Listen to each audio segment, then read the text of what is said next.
And it is time right now for our manager's report with Mike Shildt, brought to you by San Diego County Credit Union.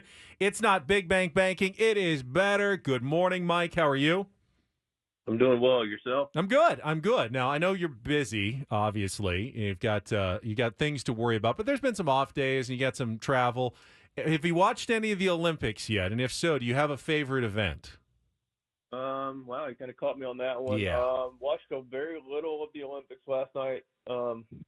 Having dinner. Loved the Olympics. Loved the dedication, regardless of sport. You know, you're talking about some real dedication. A lot of those athletes aren't in monetized sports; they do it for the absolute love and passion of their sports. And I just love the purity of it, the competition of it.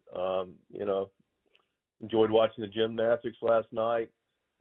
Favorite Summer Olympic? It's hard to say, really. I just enjoy the competition of all of it. There's no wrong answer. Although Paulie just said, ask him about, because they're talking about doing baseball at the 2028 games, maybe with Major League Baseball players. Now, that would be a logistical nightmare, especially for a Major League Baseball manager taking, 2 weeks off in the middle of the season, extending the All-Star break. Is that something you'd want to see?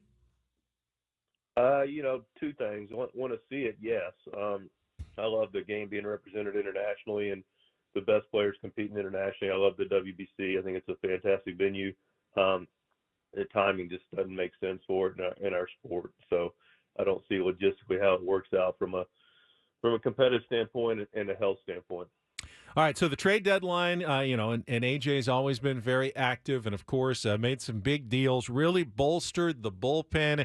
Give me your thoughts on the moves, the acquisition of, obviously, Tanner Scott, Jason Adam. We saw him in the first game. We saw Hoeing. You got him in as well already, incorporating some of the new guys into your team. Yeah, I mean, AJ, he did a great job of, bolstering that bullpen, and Perez is a nice addition. We'll see him tomorrow night to the rotation. Fills the need there, and I mean, we got two really, really solid, capable, experienced back of the end guys in Scott and Adam, and Adam was really good. Got him an inning the other night, and very efficient with what he was able to do. And Hoying came in and threw strikes, and our reports of him are very positive too. So definitely nice additions to the club. We're excited to have them. I'm curious because you said, obviously, you can't be quite as aggressive as you were the first day in terms of going to the bullpen and like the fifth inning every single day, but you are going to be able to be a little more aggressive with more options down there. But in some ways, nothing really changes. I know how you kind of talk about having lanes for each of your pitcher and matchups that you like. I'd imagine you're simply going to have more matchups that you like, and you'll set them up on a kind of a day-to-day basis.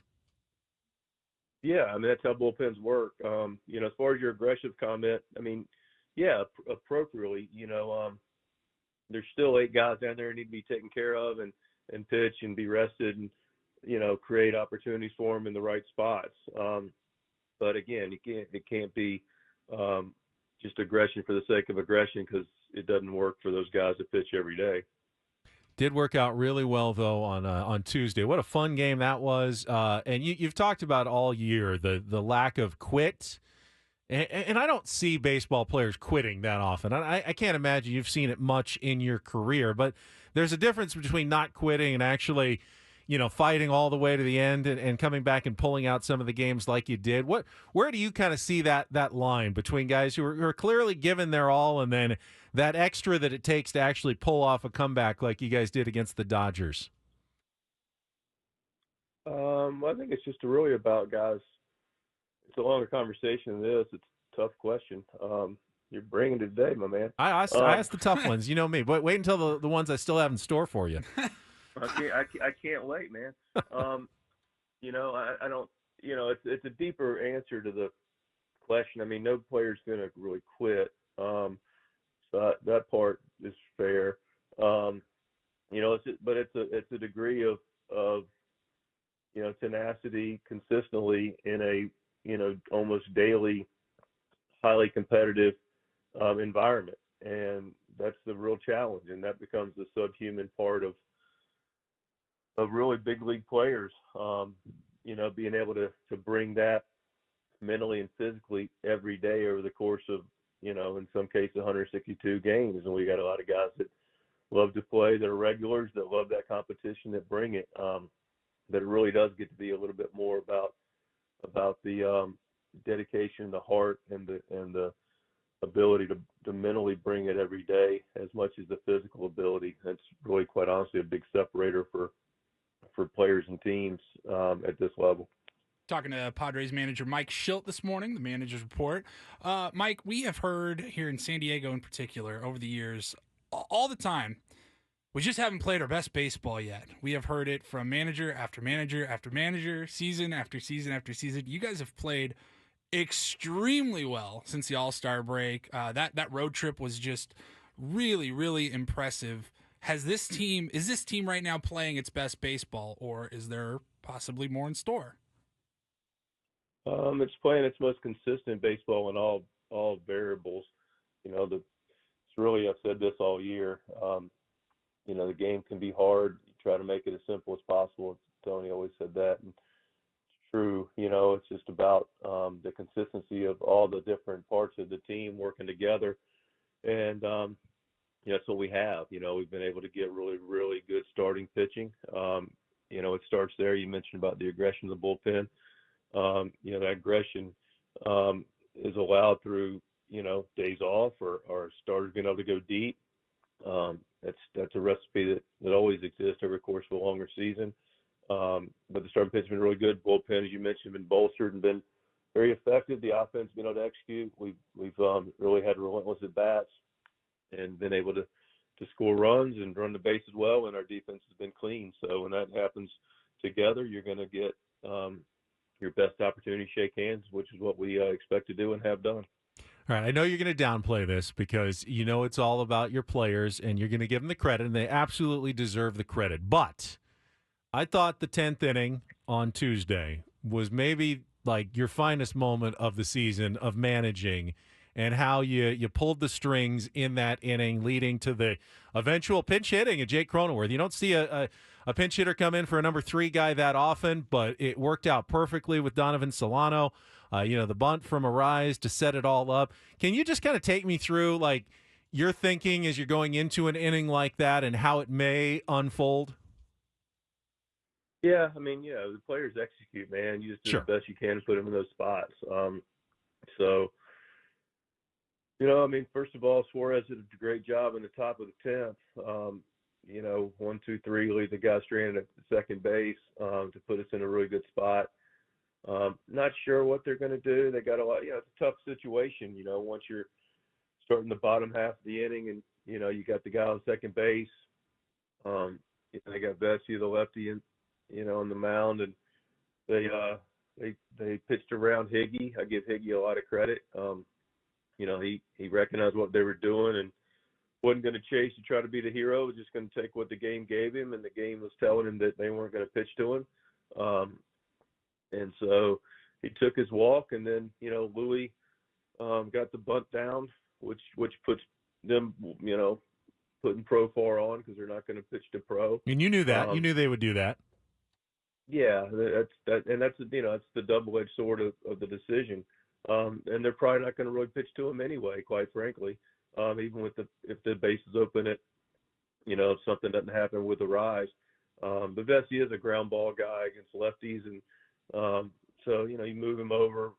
They do what they do with Pro, and then Solano's really good, taking big at bats, definitely good against lefties, and it just made sense.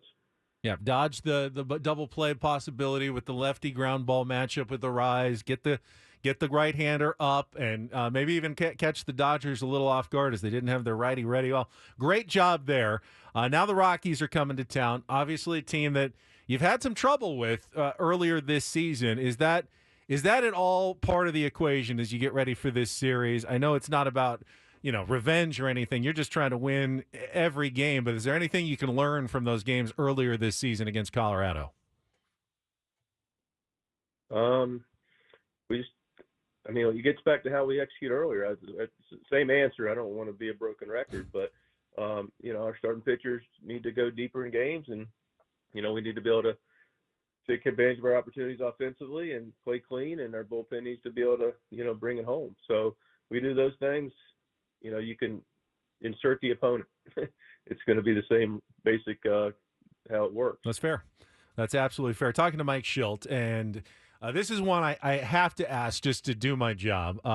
Got Randy Vasquez scheduled for tonight, and I saw Martin Perez, as you mentioned, tomorrow. Team says TBA for Sunday. Is there anything we need to know? Michael King hasn't pitched since last Saturday. He's looked fantastic. Are you trying to rest him up? Is there any concerns? Any insight you can kind of shed on the Sunday pitching decision here? Yeah, that's something I usually announce or we talk about in our media session before the game. Yeah. So. Okay. Well, I told you he wasn't going to answer that one, but I had to ask it. So there, asked Yeah. No, and it's fair to ask. It's fair. Asked and not answered. I know people are just kind of curious, and there's a lot of explanations for it. I'm not trying to create a panic. No, I don't want any panics either. I mean, effectively, if you really must know, Michael's still dealing with the comebacker, and he's a little sore from the comebacker he took in his last start, and he needs a couple extra days. Didn't mean to, put you under the hot lights and give you the third degree there, Mike, but I totally understand that. That makes a lot of sense, and I'm sure that the Padres fans who are listening are going, okay, that makes a lot of sense right now. As for the other guys, Joe Musgrove, we heard, is going to be throwing again on Sunday is the plan, and things are going well with him. How about Toddy? Just anything you can share about those guys and their comeback? Joe's going to get a rehab assignment yet to be determined on Sunday at one of the affiliates. Toddy's still in a good place recovering, but not in a place where he is cleared to ramp up baseball activity yet. But is hitting in the cage, looks good, feels good, is doing some low impact things that allows him to test and see where he's at, and then kind of take it from there. But we don't have anything definitive on Toddy at the moment. But Joe's trending in a really good place and get his rehab assignment on Sunday.